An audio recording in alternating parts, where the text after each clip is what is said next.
بسم اللہ الرحمن الرحیم۔ السلام علیکم ڈیئر اسٹوڈنٹس، امید کرتا ہوں آپ ٹھیک ٹھاک ہوں گے اور آپ کی زندگی خوشیوں سے بھری ہو چکی ہوگی اور بہت خوبصورتی کے ساتھ گزر رہی ہوگی۔ میری دعا ہے کہ اللہ تعالیٰ آپ کو اسی طرح خوشیوں سے بھری ہوئی زندگی آپ کو ہمیشہ عطا کرے، آمین۔ ڈیئر، آج 8 کلاس یعنی برائے جماعت ہشتم اردو لازمی جو ہے یہ ویڈیو اپلوڈ کرنے جا رہا ہوں، اور یہ تشریحات ہے نظم، اردو نظم حمد کی نہیں، سوری، نعت کی، کیونکہ حمد کی جو تشریحات ہے تو یہ امسال یہ شامل نہیں ہے سلیبس میں، تو لہٰذا یہ حمد کی بجائے نعت کی تشریح کرنے جا رہا ہوں۔ امید ہے آپ کو یہ سمجھ آ جائے گی اور انشاءاللہ آپ اس سے کریں گے، اس سے فائدہ اٹھاؤ گے انشاءاللہ۔ اچھا ڈیئر اسٹوڈنٹس، تو تشریح شروع کرنے جا رہا ہوں، اور سب سے پہلا شعر ہے، اور اس کے جو شاعر ہے تو احمد ندیم قاسمی اس کا شاعر ہے۔ یہ نعت انہوں نے لکھی ہوئی ہے اور بہت خوبصورت جو نظم لکھی گئی ہے تو بہت خوبصورت طریقے سے ماشاءاللہ۔ تو کیونکہ جو بھی شاعر ہوتا ہے وہ جو نظم لکھتا ہے وہ نظم میں چاہے وہ حمد ہو یا نعت ہو، تو ظاہری بات ہے کہ حمد بھی بھرپور طریقے سے لکھنے کی کوشش کرتے ہیں، اور ساتھ ساتھ پھر ہمارے پیارے نبی صلی اللہ علیہ وسلم کے ساتھ ان کی محبت ہوتی ہے، اور ظاہری بات ہے کہ محبت کیوں نہ ہوگی، کیونکہ ہمارے پیارے نبی صلی اللہ علیہ وسلم کے ہم پہ بے حد جو ہے احسانات ہے، اور یہ احسانات جو ہے اللہ تعالیٰ کا بھی بہت بے حد زیادہ ہے، کیونکہ ہم شمار نہیں کر سکتے، اس لیے کیونکہ اللہ تعالیٰ جو ہے وہ کسی انسان کی بہتری چاہے تو پھر ان کو مسلمان بنا دیتا ہے، اور یہ اللہ تعالیٰ کی بہت بڑی نعمت ہوتی ہے۔ تو بہرحال ڈیئر، شعر کی تشریح کرنے کی طرف بڑھ رہا ہوں، اور شعر نمبر 1 ہے: کچھ نہیں مانگتا شاہوں سے یہ شیدا تیرا، اس کی دولت ہے فقط نقش کف پا تیرا۔ کچھ نہیں مانگتا، یعنی لفظوں کی طرف دیکھیں، کچھ نہیں مانگتا شاہوں سے، شاہوں کے معنی ہے بادشاہ، یہ شیدا تیرا، شیدا کے معنی عاشق، یہ شیدا تیرا، یعنی شاعر کہتے ہیں کہ کچھ نہیں مانگتا شاہوں سے یہ شیدا تیرا۔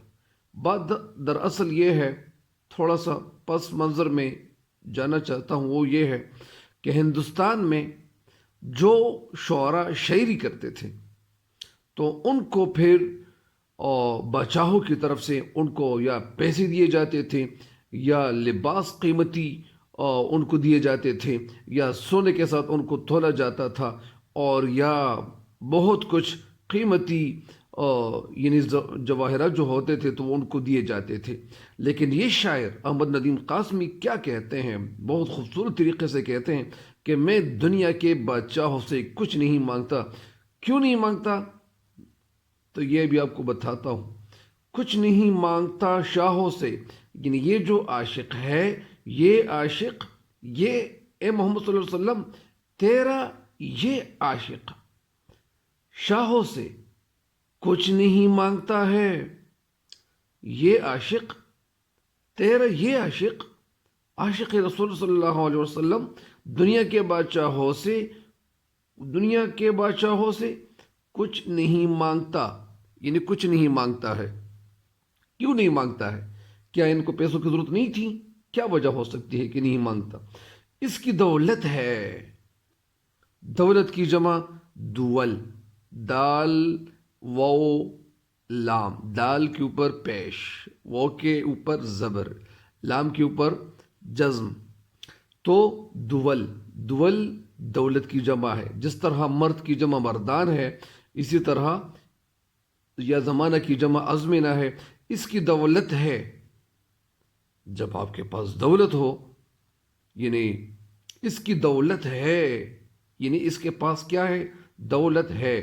فقط، صرف، نقش، نقش کے معنی نشان، قدم، لیکن یہاں قدم سے مراد کیا ہے؟ آپ صلی اللہ علیہ وسلم کی احادیث، آپ صلی اللہ علیہ وسلم کی گزاری ہوئی زندگی، پریکٹیکل لائف ہمارے ساتھ موجود ہے نا۔ کف پا تو پاؤ تیرا، کف تو پاؤ کے تلوے کے نشان، یعنی اس کا مطلب یہ ہے کہ آپ صلی اللہ علیہ وسلم کی مبارک خوبصورت زندگی میرے پاس موجود ہے، اور یہ خوبصورت زندگی میرے لیے کیا ہے؟ سب سے بڑی دولت ہے۔ میرے لیے سب سے بڑی، یعنی اس کی دولت ہے۔ کیا؟ آپ صلی اللہ علیہ وسلم کی دولت، آپ صلی اللہ علیہ وسلم کی جو زندگی ہے، یہ میرے لیے سب سے بڑی دولت ہے۔ کیونکہ پیسے وہ لوگ مانگتے ہیں جن کو پیسوں کی ضرورت ہوتی ہے۔ تو شعر کہتے ہیں کہ مجھے پیسوں کی ضرورت نہیں ہے۔ پیسوں کی ضرورت اس لیے نہیں ہے مجھے کیونکہ میرے پاس آپ صلی اللہ علیہ وسلم کی جو خوبصورت زندگی ہے، یہ میرے لیے سب سے بڑی دولت ہے۔ اس لیے میں دنیا کے بادشاہوں سے کچھ نہیں مانگتا ہوں۔ میں دنیا کے بادشاہوں سے کچھ نہیں مانگتا ہوں، کیونکہ اگر میں دنیا کی زندگی میں رہ کر اگر بادشاہوں سے کچھ پیسے مانگوں، کچھ دولت مانگوں، تو وہ دولت تو ختم ہو جائے گی، یہ پیسے ختم ہو جائیں گے، یہ دنیا فنا ہونے والی ہے۔ اور آپ صلی اللہ علیہ وسلم کے جو خوبصورت طریقے ہیں، جو سنت طریقے ہیں، بے حد خوبصورت طریقے، یہ میرے لیے سب سے بڑی دولت ہے۔ جس طرح اگر کسی کے پاس وہ دولت ہے، پیسے ہے، گاڑیاں ہے، بنگلے ہے، تو پھر وہ ان کو ضرورت ہوتی ہے، وہ ان کو اتنی ضرورت نہیں ہوتی۔ تو وہ کہتے ہیں، بہت سارے لوگ ہوتے ہیں کہ یار مجھے پیسوں کی کیا ضرورت ہے۔ پیسوں تو وہ لوگ مانگتے ہیں جن کو پیسوں کی ضرورت ہوتی ہے، اور جب ان کے پاس پیسے ہو، دولت ہو، گاڑی ہو، سب کچھ ہو، نوکر چاکر ہو، تو پھر ان کو کیا ضرورت ہوتی ہے؟ پھر تو ان کو ضرورت نہیں ہوتی۔ تو اس لیے شاعر کہتے ہیں کہ میں دنیا کے بادشاہوں سے کچھ نہیں مانگتا۔ یہ عاشق رسول صلی اللہ علیہ وسلم شعر میں کہتے ہیں۔ شاعر احمد ندیم قاسمی شعر میں کہتے ہیں کہ میں دنیا کے بادشاہوں سے کچھ نہیں مانگتا ہوں، کیونکہ میرے لیے آپ صلی اللہ علیہ وسلم کی جو خوبصورت زندگی ہے، آپ صلی اللہ علیہ وسلم کی جو پیاری خوبصورت مبارک تبرک والی زندگی ہے، یہ میرے لیے سب سے بڑی دولت ہے۔ جب میرے پاس یہ دولت ہو تو مجھے دنیا کے بادشاہوں سے کچھ دولت مولت، کچھ پیسے میں سے وہ نہیں چاہیے۔ کیوں نہیں چاہیے؟ کیونکہ میرے پاس آپ صلی اللہ علیہ وسلم کی جو مبارک زندگی ہے، یہ میرے لیے سب سے بڑی دولت ہے۔ امید کرتا ہوں آپ سمجھ گئے ہوں گے، اور انشاءاللہ آپ سمجھ جائیں گے۔ اچھا ڈیئر، نیکسٹ شعر کی تشریح کی طرف بڑھتے ہیں۔ شعر کی تشریح کیا ہے؟ پورے قد سے جو کھڑا ہوں تو یہ تیرا ہے کرم۔ پورے قد سے، اس کا کیا مطلب ہے؟ پورے قد سے کھڑا ہونا، یعنی جو بچہ ہوتا ہے، پہلے پیدا ہوتا ہے، وہ چھوٹا ہوتا ہے، لیکن جب وہ تھوڑا سا وہ بڑا ہو جاتا ہے، ان کی عمر میں اضافہ ہوتا چلا جاتا ہے، تو وہ بچہ سب سے پہلے وہ کھڑا نہیں ہو رہا، اسے کھڑا نہیں ہو جاتا، وہ کھڑا نہیں ہو سکتا، لیکن کھڑا وہ نہیں ہو رہا اور کھڑا نہیں ہو سکتا۔ تو پھر جب ان کی عمر وہ بڑھتی جاتی ہے، تو وہ جو بچہ ہوتا ہے وہ رفتہ رفتہ بڑھتا ہے، پھر وہ کھڑا ہوتا ہے، کھڑا ہو جاتا ہے۔ تو پورے قد سے جو کھڑا ہوں تو یہ تیرا ہے کرم۔ اے محمد صلی اللہ علیہ وسلم، یہ تیرے احسانات ہیں مجھ پہ۔ احسانات کیا ہے؟ آپ صلی اللہ علیہ وسلم اگر دین کو، تبلیغ کو صحیح طریقے سے مکمل کرنے کی کوشش نہ کرتے، سعی نہ کرتے، کوشش نہ کرتے، محنت نہ کرتے، تو آج میں مسلمان نہ ہوتا۔ شاعر کہنا یہی چاہتے ہیں کہ میں پورے قد سے جو کھڑا ہوں، یعنی مجھے جو کامیابی ملی ہے، پورے قد سے کھڑا ہوگا نا، اس کا کیا مطلب ہے؟ یعنی مجھے جو کامیابی ملی ہے تو یہ تیرا ہے کرم. کامیابی کیا ہے؟ اسلام، دین، خوبصورت دین، یہ مل کیا ہے، یہ سب سے بڑی کامیابی ہے. یہ تیرا ہے کرم، یہ تیری مہربانی ہے، کسی اور کی مہربانی تو نہیں ہے، یہ تیری مہربانی ہے. کرم مطلب مہربانی. مجھ کو جھکنے نہیں دیتا ہے سہارا تیرا. جھکنا، بینڈ ہونا، یعنی جھکنے. یہ میں کسی اور شخص کے سامنے مجھے جھکنے نہیں پڑتا، جھکنے نہیں دیتا سہارا تیرا. سہارا یہ مدد، سہارا جو ہے یہ مدد کو کہتے ہیں. تو ظاہری بات ہے کہ جو انسان وہ مسلمان ہو جاتا ہے اور وہ مسلمان وہ رہ کر پھر وہ اسلام پہ قائم رہ کر وہ پھر مومن بن جاتا ہے، تو ان کا جو عقیدہ ہے وہ یہ جو ہے وہ اسٹرانگ بلیور ہو جاتا ہے، بن جاتا ہے. پورے قد سے جو کھڑا ہوں، شاعر کہتے ہیں تو یہ تیرا ہے کرم. اے محمد صلی اللہ علیہ وسلم، یہ تیرا کرم ہے کہ مجھے کامیابی ملی ہے، میں پورے قد سے کھڑا ہوں. یعنی میرے پاس جو کچھ ہے اے محمد صلی اللہ علیہ وسلم، یہ تیرا ہی کرم ہے، مجھ کو جھکنے نہیں دیتا.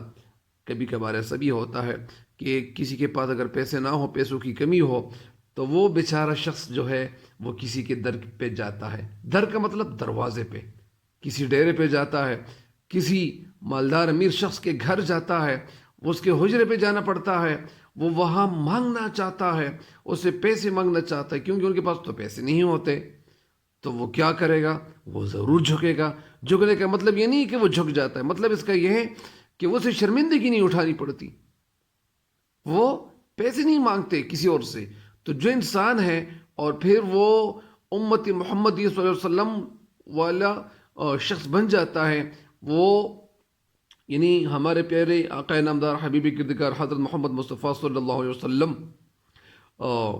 یعنی امتی بن جاتا ہے، تو مجھ کو جھکنے نہیں دیتا، یعنی مجھے شرمندگی نہیں اٹھانی پڑتی.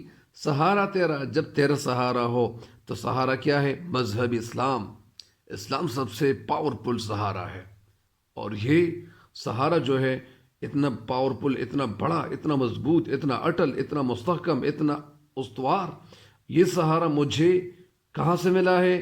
آپ صلی اللہ علیہ وسلم کے در سے، آپ صلی اللہ علیہ وسلم کی وجہ سے، آپ صلی اللہ علیہ وسلم کی برکت سے یہ سہارا مجھے ملا ہے.